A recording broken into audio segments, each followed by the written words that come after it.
Hey, and welcome everybody to a new year, 2023 of Email Never Sleeps. I'm Andrew Kordak. I'm one of the VPs over here at iPost, and I've got a really special guest for you guys today. A little bit unique in our industry. We're not talking about stuff like opens and clicks and deliverability. I've got Todd Lebo, the president and CEO of Ascend2. So Todd, welcome. Why don't you introduce yourself to everybody and kind of give a quick background on what does Ascend2 do? Sure. Well, thank you for having me here today, Andrew. Todd Lebo, Ascend2. We are a research firm. And so we do primary research. Typically, we do custom surveys and analysis for companies. And kind of our go-to is what we call like research in action. And so we're really trying to work with companies to create research that helps engage audiences, build brand, drive demand, but we kind of go into it with a specific purpose of how can we create this great content that users are going to want, and that will help a company better understand their audience, but also drive sales, right? Drive specific KPIs that are important to their company.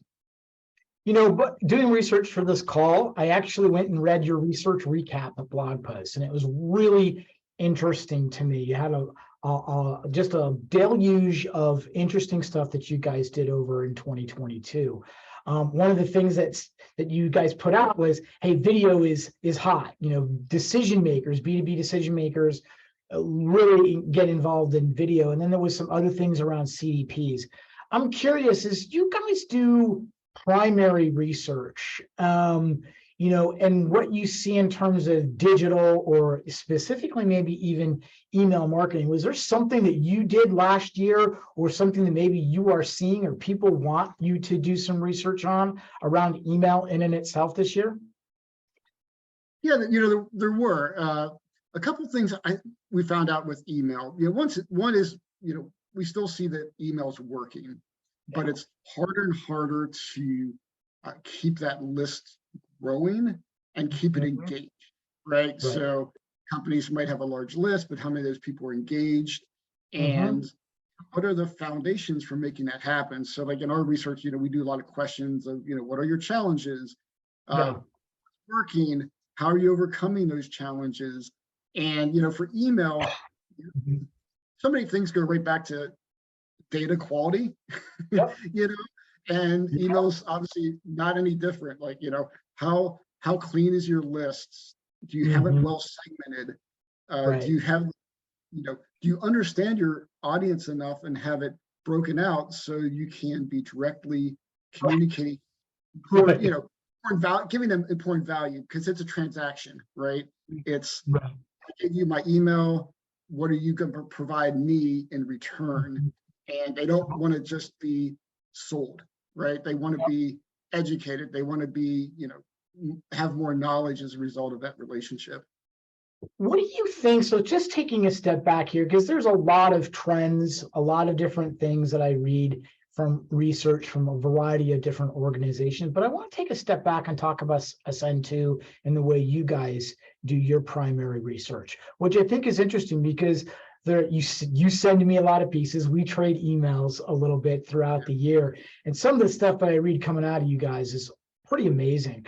What are some of the key differentiators from research that's out there, right? Because we've got companies that produce their own research, and then you've got independents such as yourself. Why would a marketer, or does the marketer, or actually the end subscriber, the end person that reads this, should they care it was done by an independent research firm like yourselves, or when does the trust factor leave? So tell me some key differentiators on that.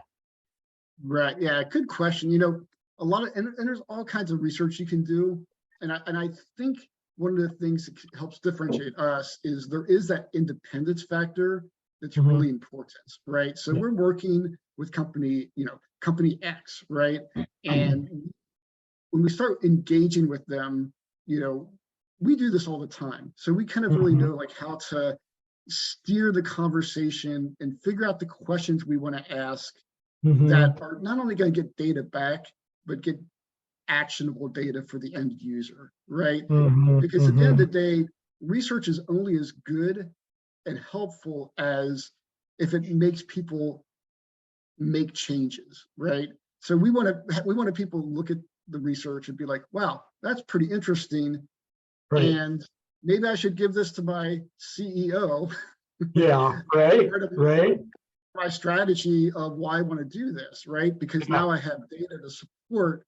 It's not just my concept, but I have some data to support. So I think what we do really well is kind of work to make sure that research is really actionable.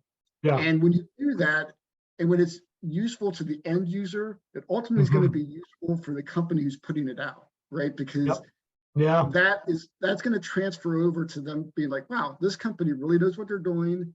This company has my best, I'm starting to trust them more, right? Yeah. And for me, that's the connective tissue there.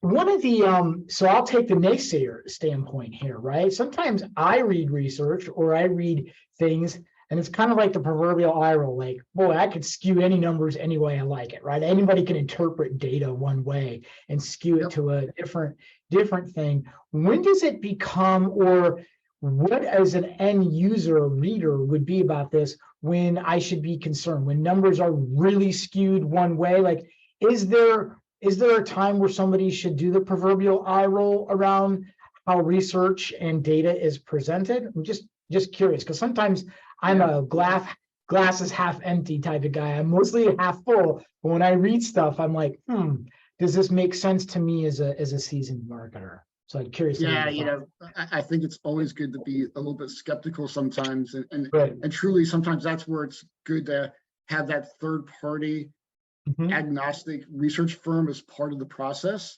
And like some of the things that we can do is, we're authentic. We're looking at the data and making sure it's credible, especially when it comes to the people who are taking the survey, right? That's kind of like the key part. So, you want to make sure, like, so for example, if we're going out and we're doing something for iPost, then, we want to talk to email marketers, but we might only want to talk to email marketers that are, company size 100 to 500, or that, have X amount of years of experience in email, so that we can ensure that data is really valid, right? And also, like, for example, like most of our surveys are like 3 to 4 minutes, because we know over our analysis shows that if you do more than that, then what happens is either people drop off, or they just tell you whatever it takes to get through that survey, right? Sure, right? So, data, right? So we try to go through and really validate that, just to make sure. And so a lot of times what you could do is, I think, kind of look and see who's taking the survey, and also, how many people took it.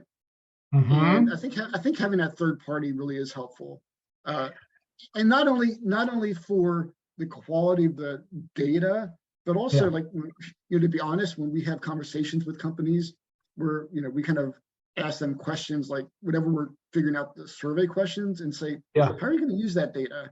Or is that really going to help the reader, and try to steer them away from questions that really aren't, that are more self-serving than action-oriented. So it's just, it's like anything else, you kind of get what you pay for. So I say this, I kind of actually, I use this phrase probably at least once a week, both internally and externally. And the phrase I use is, we can do it fast or we can do it right. And oftentimes we're a culture now of speed, getting stuff out the door, producing emails, producing strategies, looking at stuff, and, all this kind of stuff, and AI-driven stuff. But I think when it boils down to actually doing research, it's not a hurry up and go sort of thing.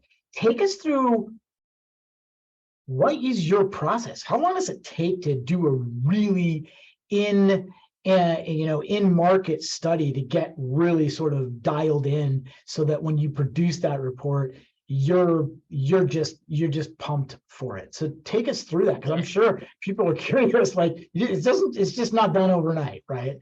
No, it's not. And a lot say caveat, a lot depends on the company and Mhm. the time it takes for them to approve things and things like that. Because Yeah. we work with large companies like Oracle's Yeah. to startup companies, right? So all different shapes and sizes. But it's typically about a 10-week process for a Send-To to go from start to finish.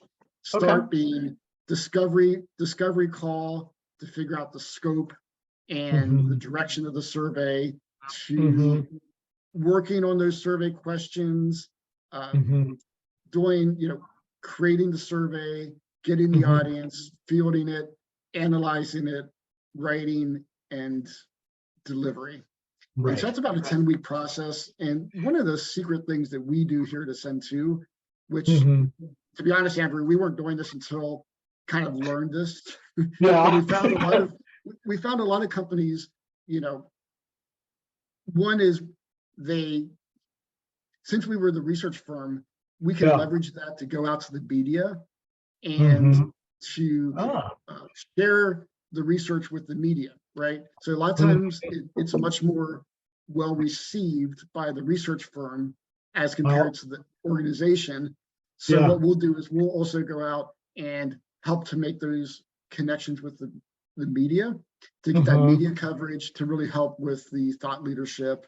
And obviously, if you get in marketing, if you get somebody like a marketing profs or a media post or something like that to cover it, I mean, that's wonderful, right? And that also helps with the previous question you had, as far as, can people look at it and say, can I believe this? Well, if it starts getting picked up by the media, that's another way of authenticating it, right? When it gets picked up and when you're reading about it at marketing profs before you even getting to the company who did it, that's another validation and trustworthiness of the data.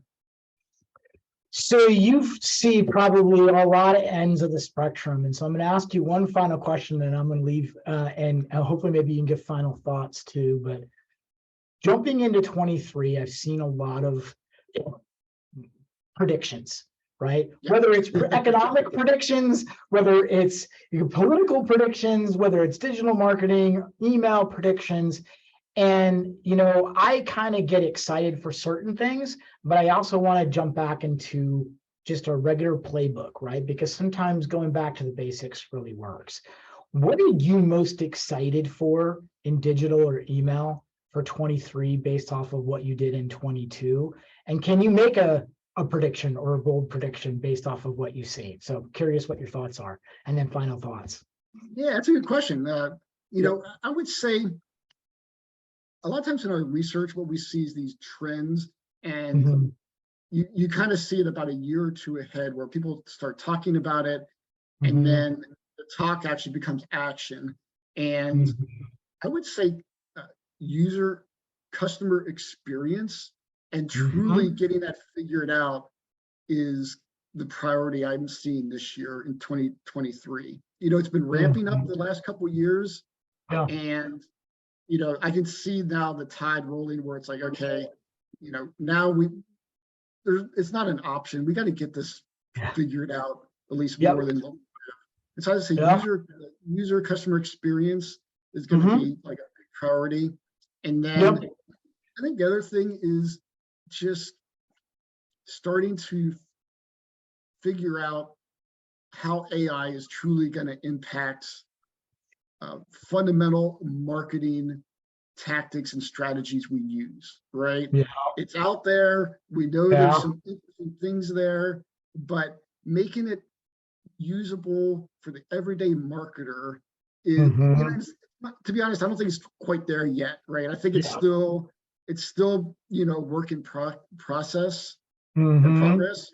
But I feel like maybe next year we'll be talking about AI like we might be talking about customer experience this year, where marketers are really starting to get the benefits of it, and not just like the 50-person marketing staff that has a big budget, but the smaller companies, I think, are starting to gonna see some benefits from that. And we're seeing a lot of that. And I think you make an excellent point. So my final thought is around your customer experience comment, right? I think customer experience has always kind of been there, and the notion of how things work. But I think for, like you said, for whatever reason, it's really sort of ramped up over the last few years. And I'll take it back to this, is it's the customer experience starts at the beginning of the relationship.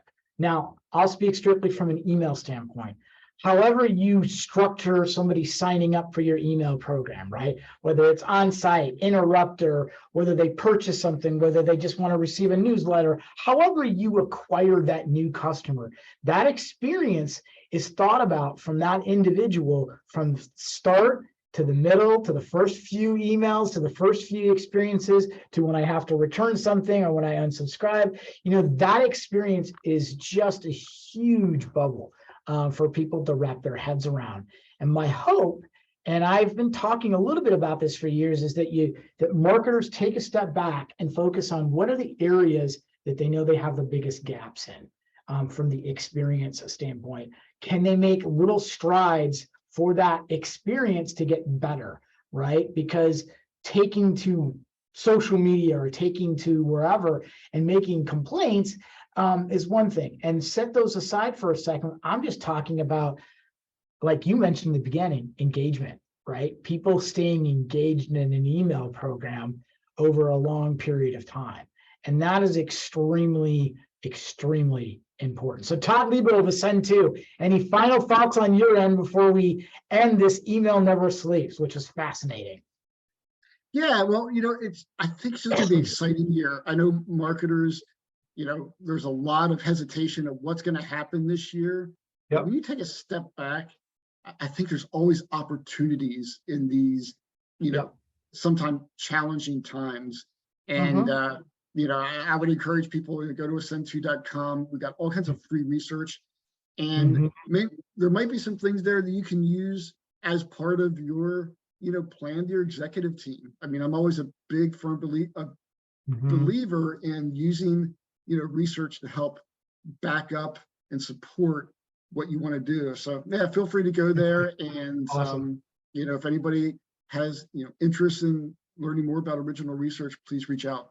For sure. And we'll put all the contact information in here. You'll be able to find out where Todd sits, and he's a great guy to sort of get a hold of, either on LinkedIn or via email. He's always responsive. So thank you so much, Todd, for spending some time with me today. I really appreciate it. Thank you to everybody that consistently watches Email Never Sleeps. It's about you guys and what you want to see and what you want to hear about that maybe isn't always webinar worthy or conference worthy. I want to talk about things that's behind our minds that no one really likes to talk about, or no one really has a lot of content on. So thank you again, Todd. Thank you again, everybody. And you'll see us on the next side of Email Never Sleeps.